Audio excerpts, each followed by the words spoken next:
प्रत्येक बुद्धिवान स्त्री ही आपलं घर बांधते, परंतु मूर्ख स्त्री ती घर आपल्या हातानेच मोडून टाकते, तोडून टाकते.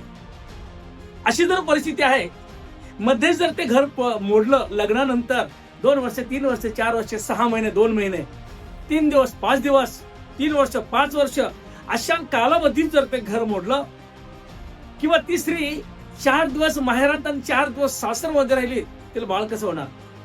मग तिला आईचा अनुभव कसा येईल? तिला मातेचा अनुभव कसा येईल? ती धन्य कशी होईल? तिचं सौभाग्य तिला कसं लाभेल?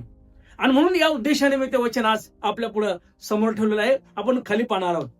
कारण मातेला, आईला, त्या स्त्रीला 7 भूमिका आपल्या आयुष्यामध्ये बजावाव्या लागतात.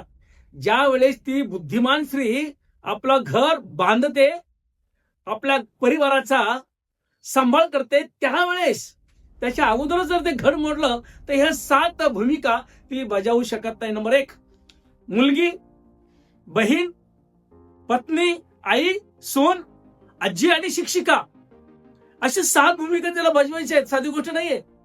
आणि म्हणून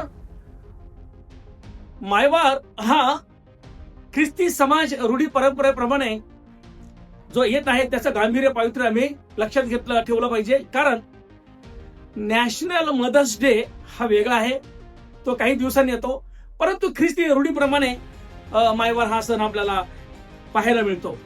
एकच गोष्ट आपण पाहणार आहोत या मायवारच्या सणाच्या निमित्ताने: आईचं महत्व, आईचं गांभीर्य, आईचं पावित्र्य, आईची माया, आईचं कृपाळूपण, आईची शिस्त, आईचं शिकवण, आईचे गुण, याचा आत्मसात आम्ही केला पाहिजे. ह्या गोष्टी आम्ही आठवण केली पाहिजे, स्मरण आम्ही केलं पाहिजे.